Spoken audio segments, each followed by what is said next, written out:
I'm David Knowles, and this is Ukraine, the latest.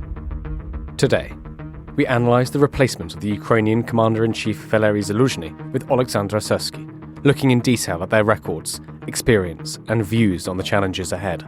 We also dissect Vladimir Putin's interview with Tucker Carlson, asking not just what he said, but whether we actually learnt anything. Bravery takes you through the most unimaginable hardships to finally reward you with victory. If we give President Zelensky the tools, the Ukrainians will finish the job. Slava Ukraini! Nobody's going to break us. We're strong. We're Ukrainians.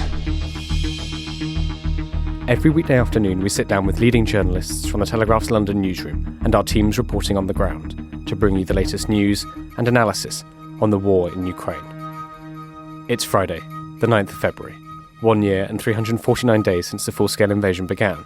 And today I'm joined by our Associate Editor Dominic Nichols, Assistant Comment Editor Francis Durnley, Brussels Correspondent Joe Barnes, and our guest is the Kiev Independent's News Editor, Nate Ostiller, calling in from Tbilisi, Georgia. I started by asking Dom for the latest news from Ukraine.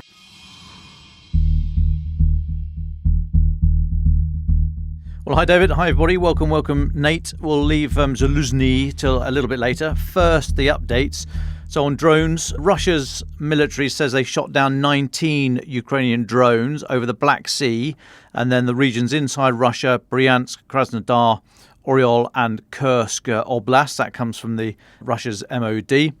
They say Ukrainian drones hit two refineries, they didn't say this. This was a source speaking to the AFP, Agence France Presse, a source in Kyiv's security services, said that drones hit two refineries in Russia's southern Krasnodar region. That's go over the Kursk Bridge, keep going, and you hit Krasnodar.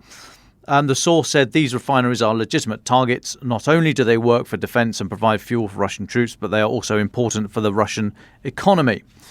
Separately, Ukraine said it had shot down 10 of 16 Russian drones fired. Those that got through damaged, quote, exclusively civilian infrastructure, unquote, in the eastern Kharkiv region. That came from a regional military official. Ukraine's Air Force said Russia were using the Iranian Shahed drones firing from Crimea and in the western Kursk region.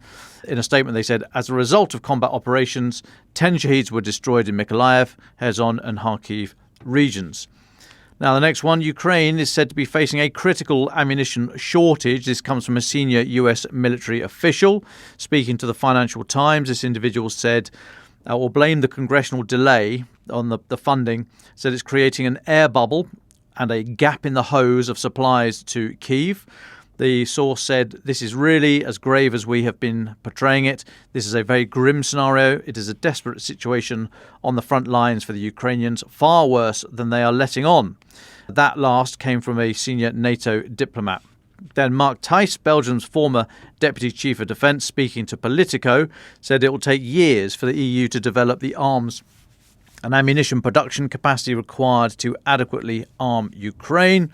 He said, cover the children's ears, he said, it's not a joke, we're in deep shit, especially in Belgium, but we're not the only ones. Ammunition is a symptom of a cultural problem within Europe. There's a lot of wishful thinking. People underestimate the time needed to realise projects. The industrial fabric in Europe isn't strong enough to support Ukraine. I'll point you to the plan from Estonia that says 4 years, NATO members, 4-year commitment, 0.25% of GDP each year committed over for each of 4 years. That will give a lot of money in each year, but it's the 4-year commitment, knowing that they can start building infrastructure on the defence industrial base. That is the kind of plan needed here. And obviously, what Mark Thijs is saying there is just a sort of symptom of the current situation. And then just finally in the updates, there has been a prisoner swap. Ukraine and Russia swapped 100 prisoners each last night. This is the first prisoner exchange since the IL-76 shot down last month. That Russia said had 65 Ukrainian prisoners of war on board, although they've not provided any evidence for that. President Zelensky said Ukraine returns its people and will make every effort to continue prisoner exchanges so that our people can come back home. Now, the United Arab Emirates claimed to have brokered the deal. The country's foreign ministry said it will continue to support efforts to find a peaceful solution to the war. That came from Arab News. And I'll take a pause there, David, because I know we've got a lot to get through. Well, let's move on to the next big story from yesterday. General Valerii Zaluzhny, the head of Ukraine's armed forces, has been sacked and replaced. Dom Nichols, can you take us through, first of all, the news? And then it'd be good to hear your analysis of what's happening at the top of Ukraine's military. Okay, so quickly, last night, President Zelensky dismissed General Valerii Zaluzhny as Commander-in-Chief of Ukraine's armed forces. It's the biggest military shake-up, leadership shake-up of the war. This follows weeks of speculation. We've been covering it throughout that time. Zelensky praised Zaluzhny. He's only 50 years old, so still got gas in the tank. But Zelensky said urgent changes were needed to revitalise the nation's battle-stricken forces. Zelensky did. He conferred the Hero of Ukraine award, the highest national decoration in Ukraine, to Zaluzhny, and also, as an aside, to General Budanov, head of military intelligence. But in his nightly video address to the nation last night, President Zelensky said, starting today, a new management team will take over the leadership of the armed forces of Ukraine. The year 2024 can be successful for Ukraine only if there are effective changes in the basis of our defence. A realistic, detailed action plan for the armed forces of Ukraine for 2024 should be on the table, taking into account the real situation on the battlefield now and the prospects. He promised or offered an unspecified role to Zaluzhny to, quote, continue in the team. Now, alongside a picture of the two men shaking hands and smiling, General Zaluzhny, he wrote on Telegram, he said a decision was made about the need to change approaches and strategy. So not burning his bridges. I think that's a reasonable thing, a reasonable position to adopt. Mikhailo Podolyak, one of Mr. Zelensky's top advisors, he then said the decision had been taken after the tactics of actions did not fully ensure proper results last year. For all the great success, basically, 2 years into this, and Ukraine is there and well, not just surviving, but in many areas thriving. But there's no escaping the results of the counteroffensive last year were not anywhere near what Ukraine were hoping for, and it looks like Zaluzhny is wearing that. Now, the relationship between Zaluzhny and Zelensky had soured privately ages ago. Firstly, over tactical difference around the Kharkiv counteroffensive in 2022. General Zaluzhny was said to have believed that it had little strategic benefit, despite the success of pushing Russia back. And then Bakhmut really sort of put a wedge between them, we are told. Tensions, you'll remember, really spilled out into the public last November when Zaluzhny described the war as a stalemate in an interview with The Economist. That statement was instantly derided by Mr. Zelensky in his camp, but it set a bitter tone.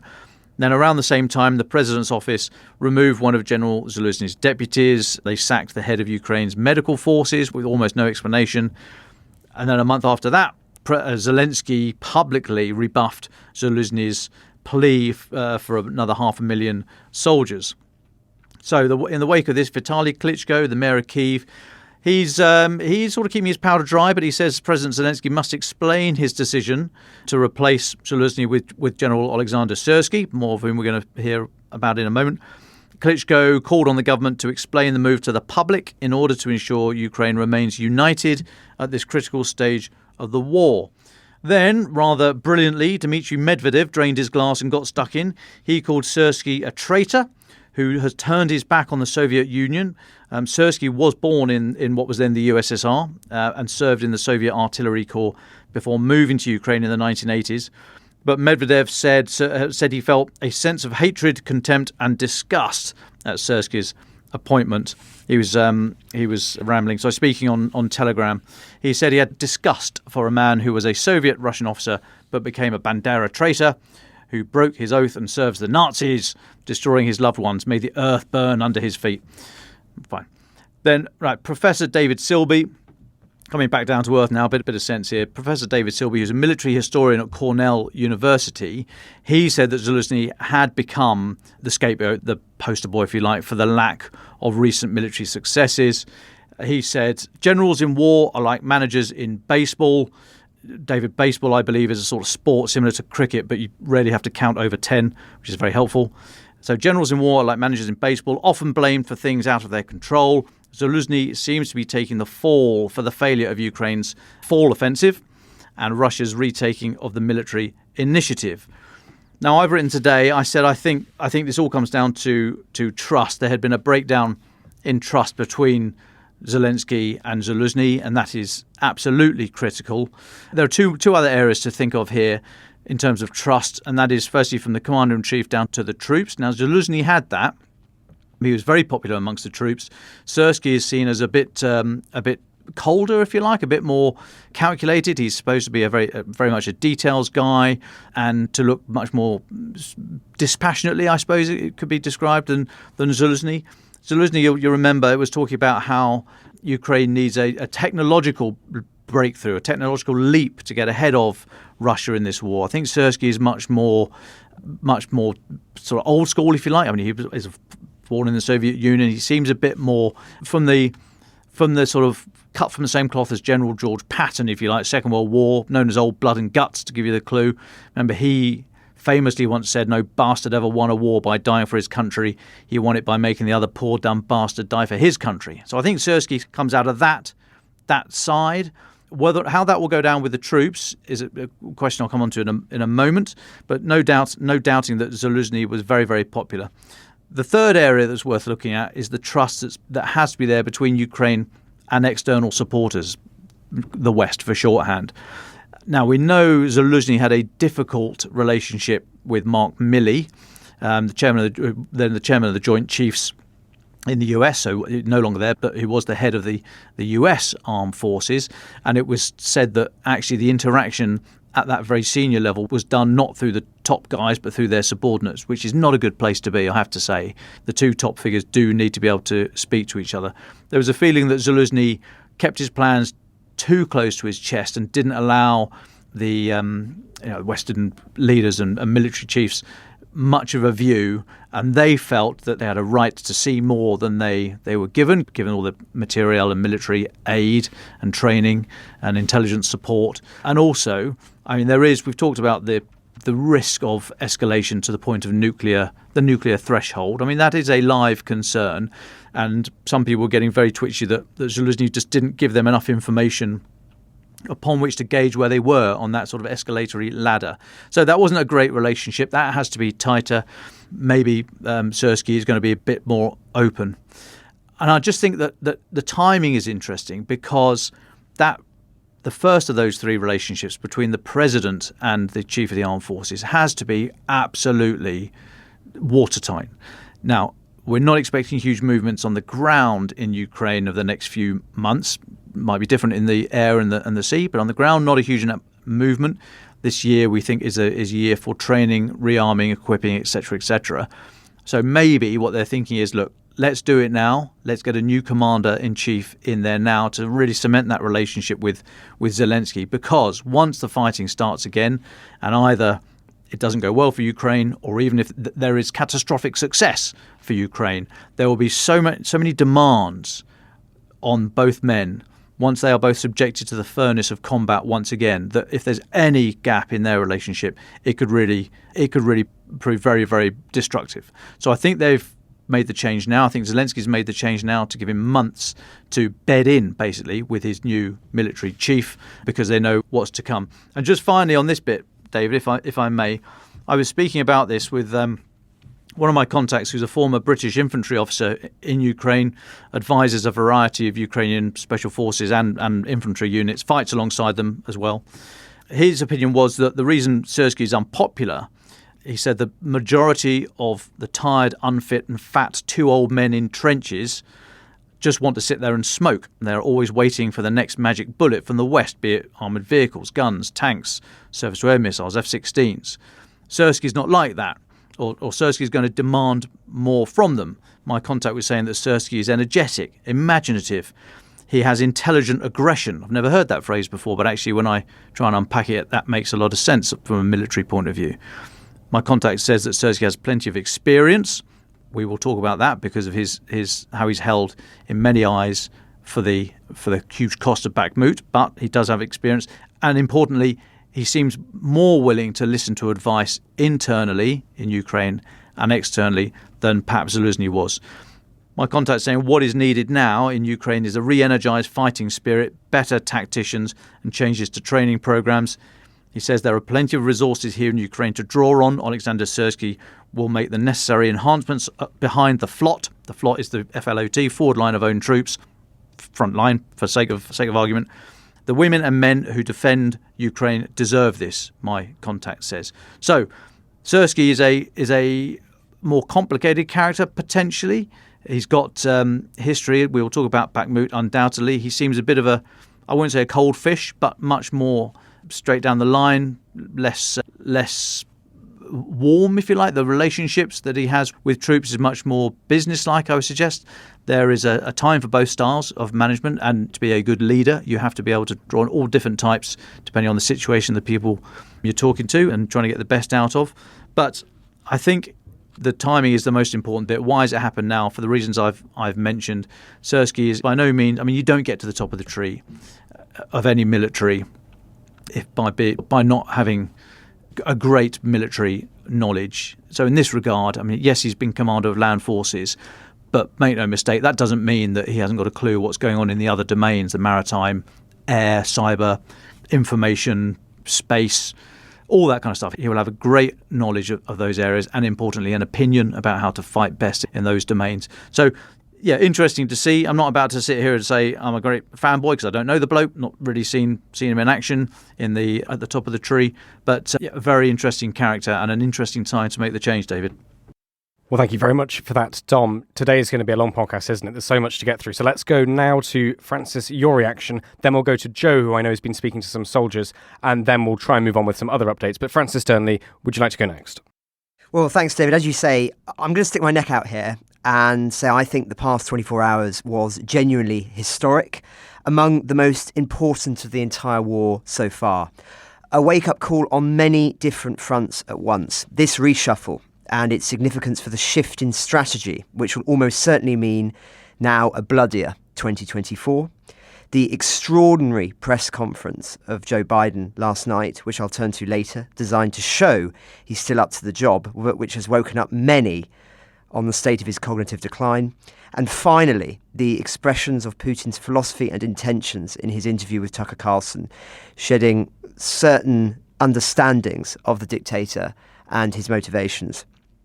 On all three subjects, one cannot now consider them without reference to yesterday. On the reshuffle specifically, I'll leave it to Dom and Joe to continue to reflect on the military implications. But what caught my eye was Zelensky's remarks last night that Dom referred to, announcing these changes and speaking to his priorities for this coming year. He said, and I quote, "I expect the following changes in the armed forces of Ukraine in the near future. A realistic, detailed action plan for the armed forces for 2024 must be presented. It must take into account the real situation on the battlefield now and the prospects.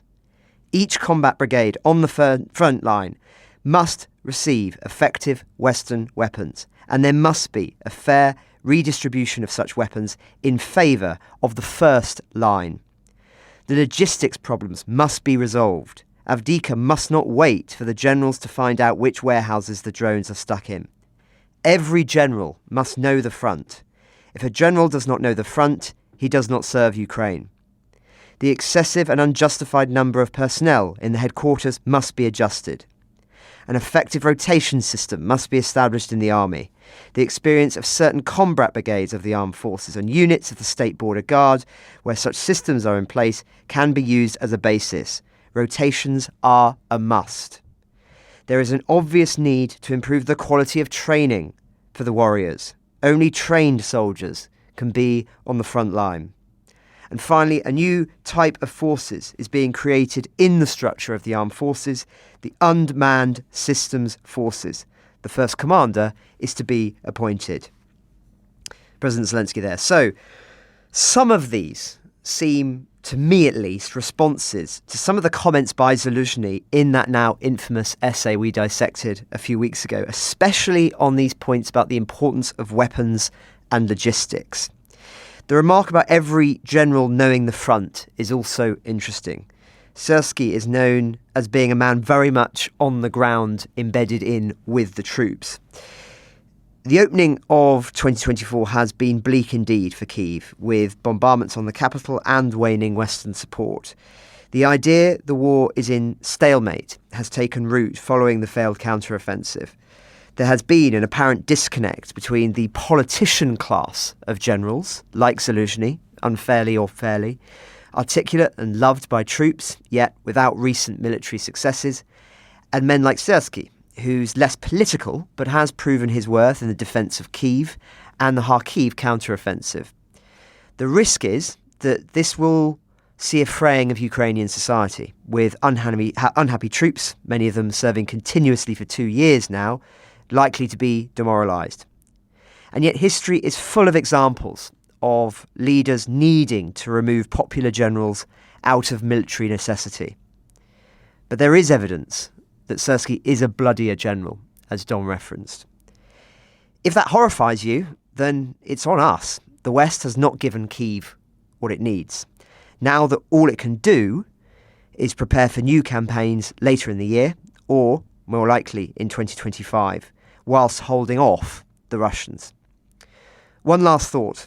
In a society under strain as much as Ukraine, with tensions between the political class and the military top brass, I do think it is worth commenting on this relatively smooth transition. No one was seriously talking about a military coup or some such.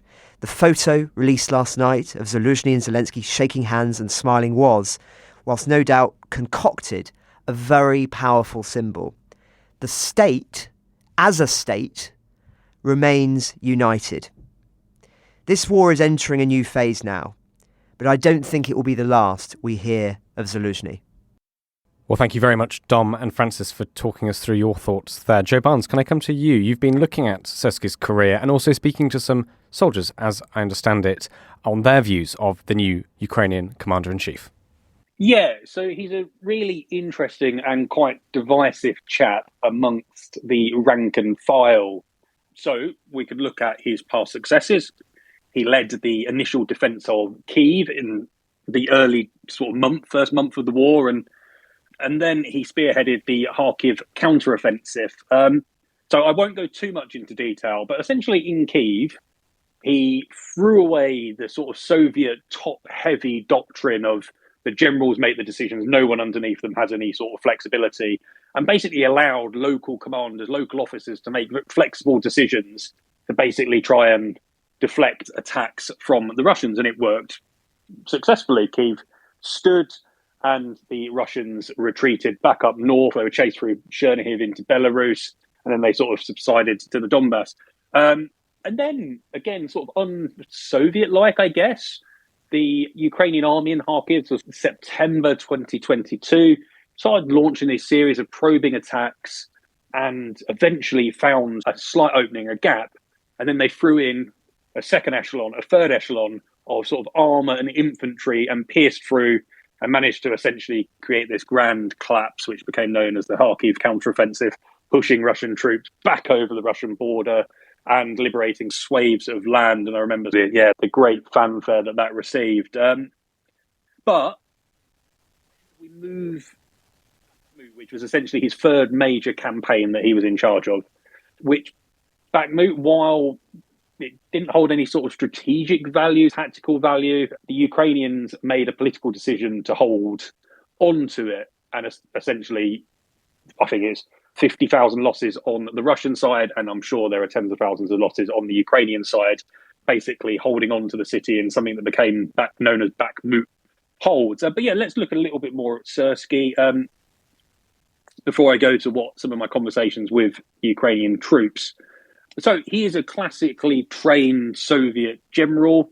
Some describe him as a guy who is scary to hand bad news to.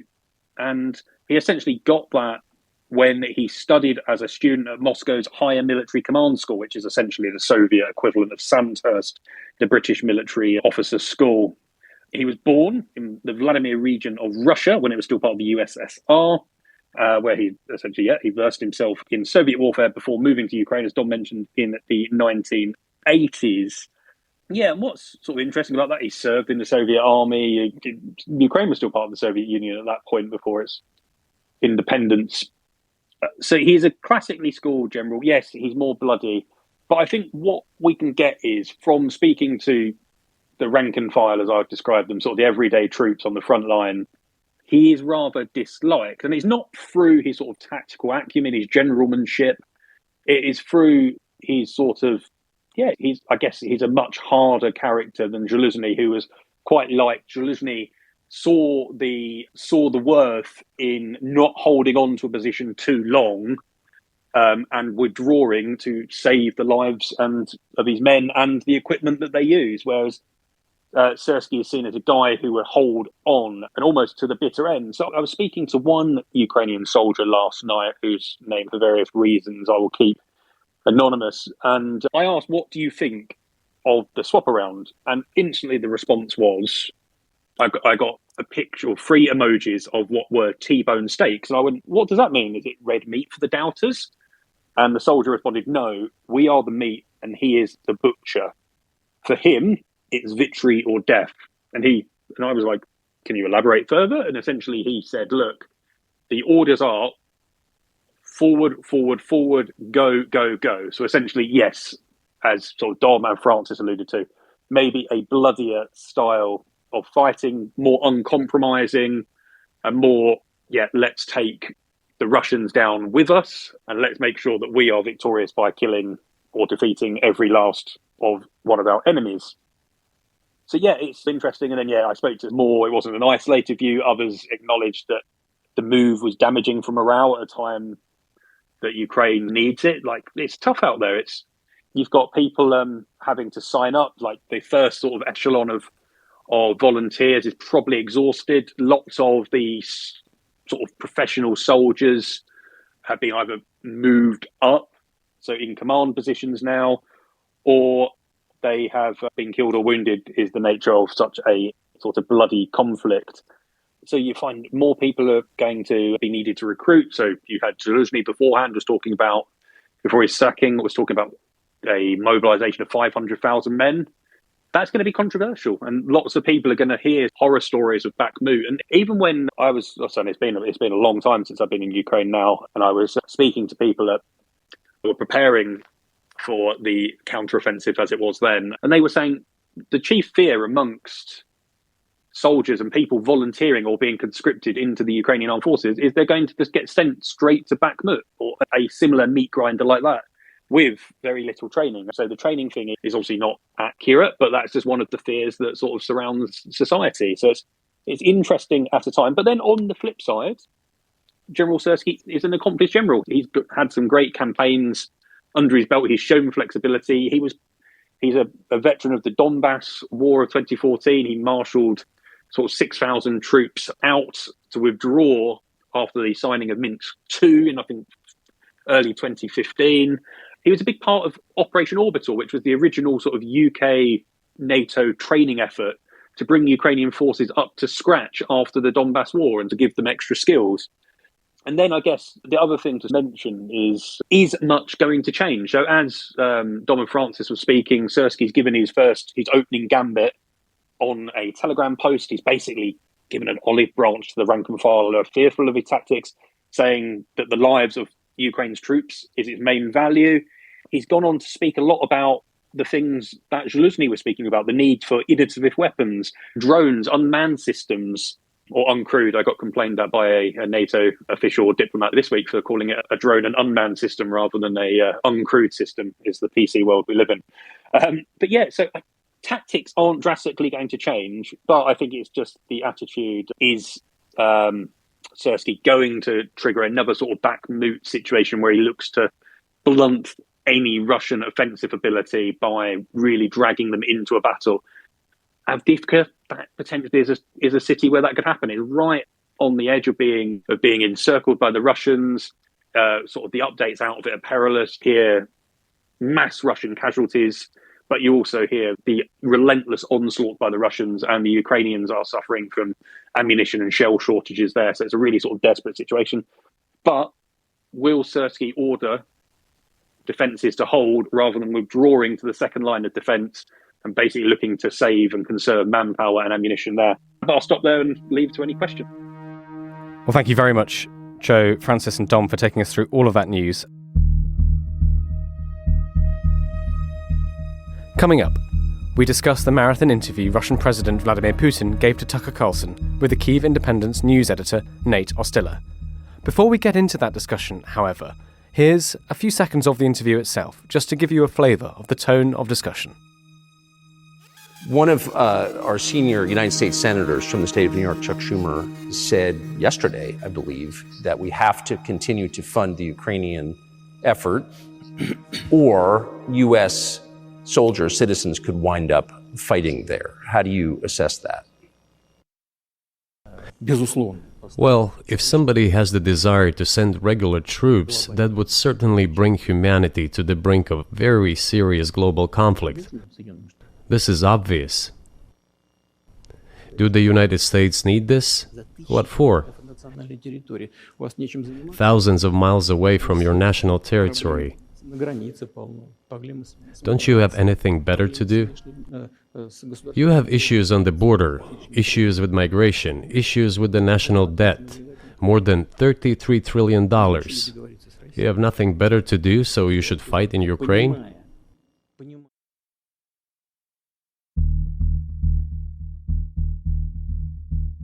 Francis Sternley, I'm going to come to you next. I think we've got to talk about it. We do indeed, David, we do indeed. So let's get to it. The 2-hour interview with Vladimir Putin. I'll start with some of the key points. There's a lot to unpack here. So Roz, who joined us on the podcast yesterday, has written up a helpful summary of key moments, and I'll run through those quickly.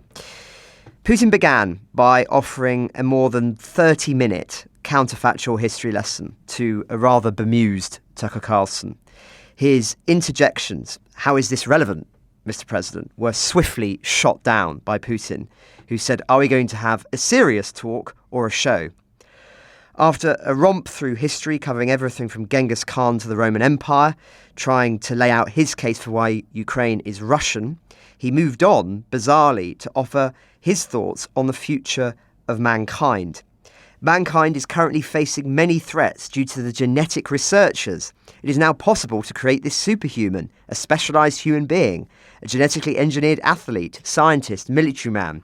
There are reports that Elon Musk has already had the chip implanted in the human brain in the USA. I think there's no stopping Musk. He'll do as he sees fit.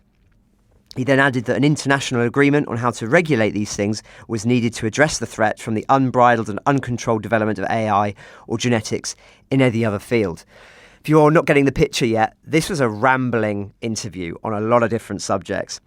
He then did get down to some of the dirtier stuff, though. He was accusing the US of cheap provocation over its continued military aid to Kyiv and warned Washington against extending that support to deploying troops in Ukraine. If somebody has the desire to send regular troops, then that would certainly bring humanity to the brink of a very serious global conflict, he said. He continued that America should focus on its own domestic issues. Don't you have anything better to do? You have issues on the border, issues with migration, issues with the national debt, more than $33 billion. Wouldn't it be better to negotiate with Russia, make an agreement, already understanding the situation that is developing, realising that Russia will fight for its interests to the end? After that, he claimed that the CIA was behind the sabotage of the Nord Stream pipelines. Asked by Carlson who blew it up, Putin replied, "You, for sure." Tucker joked he must have been busy that day. Putin replied, "The CIA has no such alibi." Asked whether he had evidence to support his claims, the Russian president said, "I won't go into details, but you should look for someone who is interested and who has the capabilities." Putin then repeated claims that it was the British Prime Minister Boris Johnson who sabotaged a peace deal with Ukraine that was being brokered with the assistance of Turkey in the spring of 2022. Carlson asked Putin about the reports that Ukraine was prevented from negotiating a peace settlement by the former British Prime Minister acting on behalf of the Biden administration. Suffice to say, Johnson has previously vehemently denied the claims as total nonsense and said he merely expressed concerns about the nature of the potential agreement during a conversation with Zelensky. So some of the key points there, David, but who was the intended audience? Americans who watch Tucker Carlson, most obviously, especially on that MAGA, more isolationist wing of the Republican Party. But there are also reports today that extracts are being shown in Russian classrooms. If so, I would assume it's because of that history section at the start, which plays into what textbooks now teach in schools, namely that Ukraine is not a state. Personally, I felt that what Carlson wanted Putin to say, and which he was almost steering him to say, frankly, was that the war was the West's fault due to broken promises, NATO expansion, that sort of thing. Incredibly, though, instead we saw the depth of Putin's conviction that Ukraine's history is merely Russian history. That's not anything new. He often makes these arguments and wrote that famous essay before the invasion laying out his case. But nevertheless, it was remarkable to see it relayed for so long, and especially given the audience. To me, at least, based on the audience the interview afforded, it was a missed opportunity, thankfully, for the Kremlin to spread its disinformation narrative that this conflict is all due to NATO encroachment, and as such, is a sort of misunderstanding. As ever, what wasn't mentioned was as, if not more, interesting than what was. Putin didn't answer Carlson's question about whether he was satisfied with the territories he'd occupied so far. Instead, he drummed home that we haven't achieved our aims yet, because one of them is denazification. This means the prohibition of all kinds of neo-Nazi movements. As Svetlana Morinets writes in her analysis of the speech for The Spectator, there are many questions Carlson should have asked Putin but didn't. Why did his army bomb a theatre in Mariupol, killing up to 600 civilians? Didn't Putin claim that he started the invasion to protect the Russian-speaking population? What about mass graves in Izium and the massacre in Bucha? What about everyday missile attacks on civilian infrastructure over all of Ukraine? Carlson also didn't ask about the fates of more than 20,000 children who've been deported to Russia. He didn't question why Russia had disregarded the Minsk agreements or the Budapest Memorandum. He didn't even ask about Russia's internal issues. Why has Boris Nadezhdin, the anti-war candidate, been banned from participating in the upcoming presidential elections? Why is Navalny in jail? Why are Russians who dare to protest the war immediately arrested?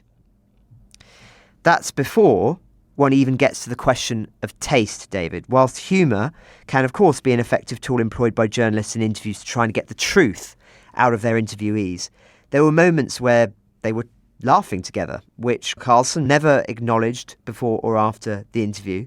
That, to me, personally, given the enormity of the horror of the subject, was very telling. Sadly, though, I do think that whilst no masterpiece from a Putin propaganda perspective, it has served a purpose. As ever, the medium is the message. The medium itself saying that Russia is open for dialogue. That will appeal to Republicans in Congress. That will appeal to Donald Trump. And it may even appeal to those around Joe Biden who are increasingly concerned about his mental faculties. I said at the start of the episode that yesterday was historic. I believe the remarks by the special counsel saying that he's decided not to charge President Biden for his mishandling of classified documents because he's essentially not fit to stand trial was a bombshell. As he writes, he did not remember when he was vice president, forgetting on the first day of the interview when his term ended, and forgetting on the second day of the interview when his term began. He did not even remember when his son died, and his memory appeared hazy when describing the Afghanistan debate that was once so important to him. Among other things, he mistakenly said he had a difference of opinion with certain generals. In a case where the government must prove that Mr. Biden knew he had possession of the classified Afghanistan documents after the vice presidency and chose to keep those documents, knowing he was violating the law, we expect that at trial, his attorneys would emphasise these limitations in his recall. Extraordinarily, as our very own Tony Diver jumped on immediately, in a press conference designed to show he's still up to the job, Joe Biden committed another gaffe. On the Rafah crossing, he says, as you know, initially the president of Mexico, Syrsky, did not want to open up the gate to allow humanitarian material to get in. Syrsky is the president of Egypt, not Mexico. So, a day of wake-up calls, David. But how many of them are too late? Well, thank you very much. Let's go then to our guest, Nate Ostiller, news editor at the Kiev Independent, calling us from Tbilisi, I understand. Nate, you watched the whole interview. What's your reaction? And also, I'm interested in what your take on the reaction in Ukraine is as well. Yeah, so first, I wanted to say thanks for having me on the show. I'm a big fan, longtime listener. Yes, I watched the whole interview this morning after many days of, I guess, frantic speculation about what might be said in it. And I mean, I think, honestly, it was rather disappointing overall. And even from the perspective of Putin, I think, as you said, it was a missed opportunity. I mean, this was 2 hours that started with 30 minutes of pseudo-history. And if we're to look at who is the audience for this, I mean, the interview was in English. So we would assume that the audience is the Republican Party. I don't understand who would be listening to that. I mean, who would be making it through this first 30 minutes and then getting to the real meat of the conversation? So I don't think it was the bombshell that we all expected. I don't think Putin said anything necessarily new that he hadn't said before. And even Carlson displayed that he wasn't really paying attention to what Putin has said before about this pseudo-history. I mean, Carlson said that the case was first made in February 2022, not acknowledging this infamous essay that we've discussed before. So, and I guess if we look at the perspective from Tucker Carlson, I'm not sure what he got out of this either. I mean, it was pretty clear that Putin didn't take him seriously. And if you look at the reaction on Twitter and Ukrainian media, etc., it seems like people think that Putin was mocking him. And that's what most of the memes and so on about this are about. That's basically Tucker Carlson was outmatched and didn't push back at all. I mean, yes, about Gershkovich and so on, but the lightest pushback that we could imagine. Yeah, it's a lot of nonsense, really, at the end of the day, I think. Nate, could I ask a little bit more about the reaction in Ukraine then? You mentioned there the Ukrainian media. How have you and your colleagues, been speaking about it? And I mean, you mentioned that we haven't necessarily learnt anything new. And I wondered how that might feel, the fact that, as you said, we should know all of this, right? We should know all of this COD history, this sort of these justifications. It's been said years before. Yeah, so I thought it was interesting today. I was reading some reactions of this, and Ukrainska Pravda and some other Ukrainian media outlets call Tucker Carlson the American Solovyov, referring to Vladimir Solovyov, this infamous Kremlin propagandist. I'm not sure that's exactly accurate. I mean, Solovyov is a mouthpiece of the government, and Carlson has always portrayed himself as separate. But generally, I don't think that people ever really took him seriously in Ukraine. I mean, as a serious figure, not to say that we shouldn't take what he said seriously as in the fact that he is influential and Ukrainians are aware of that. But generally, the discussion that I've had and I've seen online is that basically this is just providing Putin an opportunity to share the propaganda talking points that he said before and shared with perhaps a willing audience of American Republicans. But again, I don't know if they're really interested in listening to a 30-minute lecture on pseudo-history. I think they wanted to hear something different, that it's the West's fault and so on, but that wasn't really the big takeaway. Thanks so much for that, Nate. I know, Dom, you just want to come in here briefly.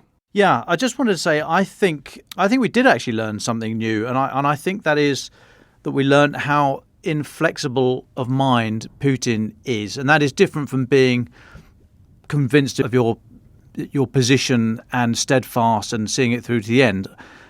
I think he didn't show any imagination here, and what I mean by that is that he didn't think about who the target audience was. He would have known that this was going out this would have been picked up by many, many more people in the West, many, many more ordinary street rank and file people in the West. rather than at the senior levels through the diplomatic channels, blah, blah, blah. So starting off with a 30-minute history lesson, this interminable drone that went on and on and on. I mean, he wasn't thinking about how that was going to be received. And I know Carlson actually tried to step in at one point, and Putin slapped him down, didn't he? And said, "Are we having a proper discussion or just a show?" And then carried on again. And so he just went on, and he's displaying arrogance and a narcissistic tendency, which we know are there.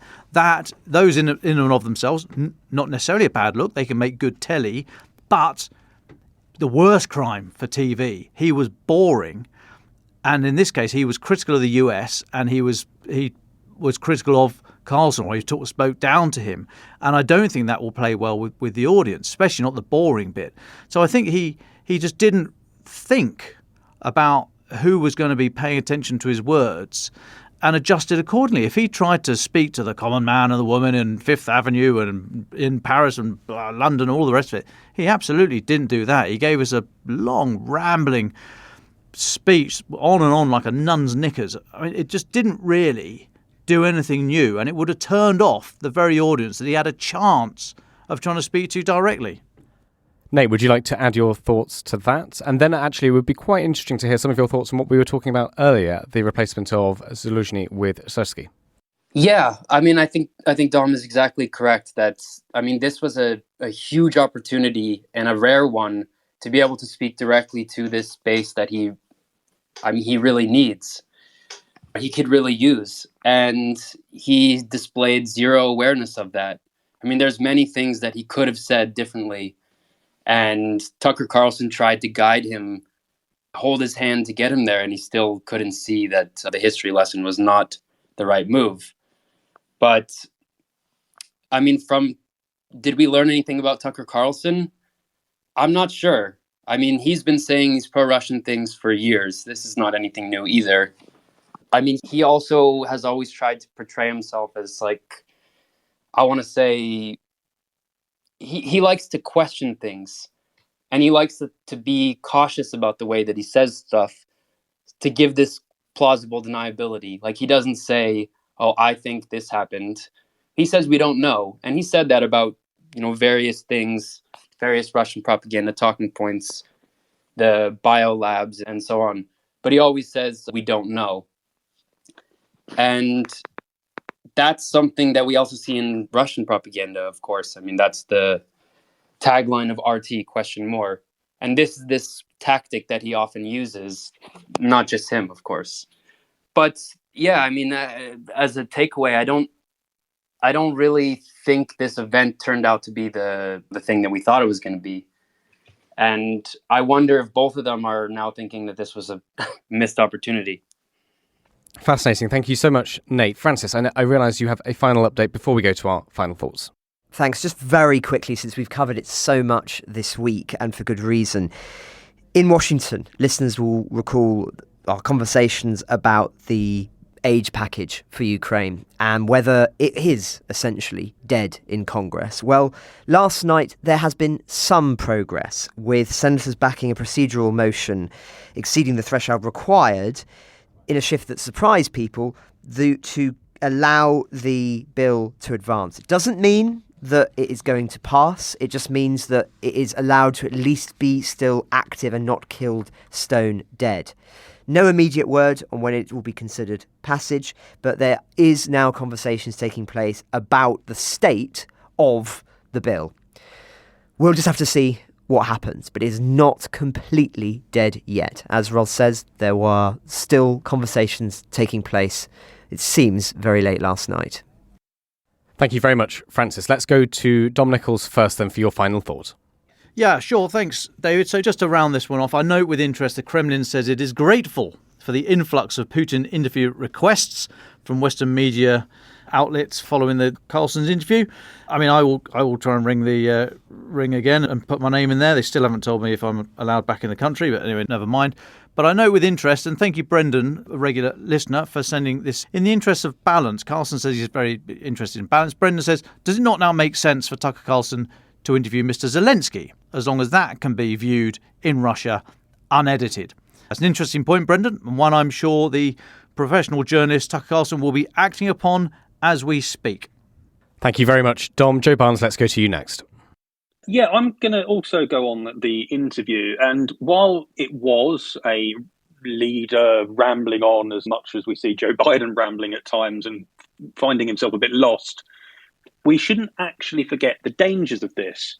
So while those who have watched it have seen basically a 2-hour comedy show that almost looked like the film The Interview with Seth Rogen and I'm currently being interrupted by my Shiba Inu noodles, which was inspired by the NAFO campaign. She's biting my hand. But yeah, back to my thoughts. Let's not forget the dangers. So Genevieve Holt-Allen, who now works for our political team at The Telegraph, but has also been a podcast regular in days gone by, or months gone by, has come out and basically reported that Nigel Farage has suggested that the West should be more open to negotiating with Russia. So the former UKIP leader, Brexit Party leader, now GB News presenter, has basically spoken on GB News about the interview. And he has said, after what was said last night, Russia is not going to stop, and they're switching vast amounts of their industrial production in Russia towards defence. They will never give up on this. Now we can find much of what's happening abhorrent, but the thing that shocked me all the way through has been the absolute reluctance of anyone to think, shouldn't we at least be having some form of negotiations? So look, there are going to be plenty of people who haven't even seen the interview, but they will hear sound bites, politicians, people will try and jump on it, and it just opens up a space which creates doubt in basically the West's support for Ukraine at times. And I was at NATO the other day for a meeting of national security advisors, and after the meeting, Jake Sullivan, the US NSA, happily answered one of my questions, and I put it to him, what do we have to do to basically quell this Russian propaganda and basically stop this interview with Tucker Carlson reverberating into something that makes it harder for Western governments who want to support Ukraine to support Ukraine? And he said, look, we have to keep making the case that supporting Ukraine for the US, for NATO, for other Western countries and democracies is fundamental to our national securities. And so my point is, while we can laugh at Vladimir Putin, who came across basically a bit of a clown, this 25, 30-minute, 45-minute history lesson, which is recounted, well, Tucker Carlson looked a bit bemused and not knowing what hit him. Basically, both of them looked a bit silly. But it opens the door to people and other people of influence to basically come across with maybe similar messages that suggest maybe we should only support Ukraine if they go to the negotiating table. And that's not what we're trying to do. We're trying to basically support Ukraine so it can make its sovereign decision. And as it stands, that is the pre-war 1991 borders, which includes Crimea back. And as it stands, the West has to basically respect that. And I will stop there. Thanks for listening, folks. Thank you very much, Dom. Joe, Francis, would you like to go next? Well, thanks, David. Another thing that was underlined for me watching the interview is the degree to which the values of the 21st century are at war with the values of the 19th. And if we don't want the values of the 19th to triumph, then we must give everything we can to Ukraine now. Speaking of history, Dom and I were just chatting about historical examples of where leaders have felt they've had to sack popular generals. And the one that most strikes me is from the American Civil War, when General McClellan, who was an immeasurably popular man amongst the Union forces, had to be sacked because he was deemed too cautious in how he fought, and that was despite several successes. And eventually, through going through many, many different generals, Lincoln settled on the combination of Ulysses S. Grant, who listeners will know is something of a hero of mine, and Sherman. And Sherman and Grant were also considered once butchers because of their strategy in how they conducted the war. Not saying that Syrsky is considered a butcher, but there are certain narratives that he is a bloodier fighter in how he approaches this. The reason that Sherman and Grant were considered bloody was Grant specifically the Battle of Shiloh, which was extremely bloody. I think it was the bloodiest battle ever in American history, and it was so bloody that you could combine every war that had been fought on American soil up until that time, all the people killed for the American side, and it was exceeded by the number killed in one battle at Shiloh. And that was a strategic victory for Grant. But that combination, and in Sherman's situation, by the way, it was the march on Georgia, which was particularly significant for him getting that reputation. But anyway, in the end, it worked. And the reason they adopted that was they wanted a shorter, bloodier war, because they thought that the longer the war went on, the more horrific it would become. And they also thought that there were other risks attached to that for the Union itself. So I think there are some historical parallels that can be made there, but no doubt listeners will have more thoughts on that. And just lastly, and very briefly, something we didn't really mention that was covered in the speech, and given we mentioned him so much, is the journalist from the Wall Street Journal, Evan Gershkovich. Carlson did bring up his case and the possibility of a prisoner exchange. He said, Carlson, that he was a kid and obviously not a spy. He did stick his neck out. Putin objected to that characterization of Evan. He reiterated the Kremlin's claims. He was caught red-handed with confidential information, but didn't seem to be completely against the idea of some kind of prisoner swap. So that will be some welcome news coming out of the interview. It's nice to have something. Thank you very much, Dom, Francis and Joe. Nate, as our guest today, would you like the very final words? Yeah, sure. Thanks again. I mean, I think I have two basic last points on the interview. I think basically you shouldn't talk to him at all. I mean, Putin, I don't think there's any reason to have these kind of interviews. We know that he's not going to tell the truth. But in the case that you will, I mean, you have to ask hard questions. You can't be deferential like Tucker Carlson was. And if we remember last year, there was this Vice interview with Maria Belova, Russia's commissioner for children's rights. And this interviewer asked some pretty tough questions. And she was still criticized for basically having the interview at all. So, I mean, that's, I don't think that we're getting anything out of this interview that Tucker Carlson did. He didn't push him on Bucha. He didn't mention it at all. He didn't mention war crimes or anything like this. So, and the second point is that, I mean, the thing is, this was a win, the very fact that he had this interview at all. And you can see Margarita Simenon and all these propagandists, they love the fact that this interview happened. They're gloating about this on Twitter and talking about how many views it got and so on. Because, as we've discussed, I mean, the fact that Tucker Carlson is talking to him is both normalizing the discussion with Putin and even having the idea of negotiations.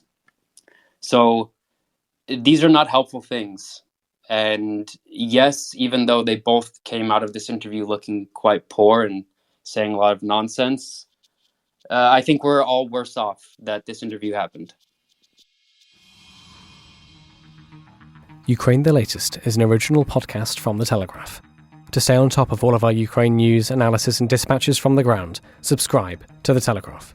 You can get your first 3 months for just £1 at www.telegraph.co.uk/Ukraine the Latest.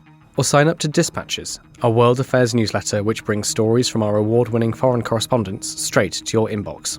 We also have a Ukraine live blog on our website, where you can follow updates as they come in throughout the day, including insights from regular contributors to this podcast. You can listen to this conversation live at 1 p.m. London time each weekday on Twitter Spaces. Follow The Telegraph on Twitter so you don't miss it. To our listeners on YouTube, please note that due to issues beyond our control, there is sometimes a delay between broadcast and upload. So if you want to hear Ukraine the Latest as soon as it is released, do refer to the podcast apps. If you appreciated this podcast, please consider following Ukraine the Latest on your preferred podcast app. And, if you have a moment, leave a review, as it helps others find the show. You can also get in touch directly to ask questions or give comments by emailing ukrainepod@telegraph.co.uk. We do read every message. And you can contact us directly on Twitter. You can find our Twitter handles in the description for this episode. As ever, we are especially interested to hear where you are listening from around the world. Ukraine the Latest was produced by Giles Gear and Georgia Kern, and the executive producers were myself, David Knowles, and Louisa Wells.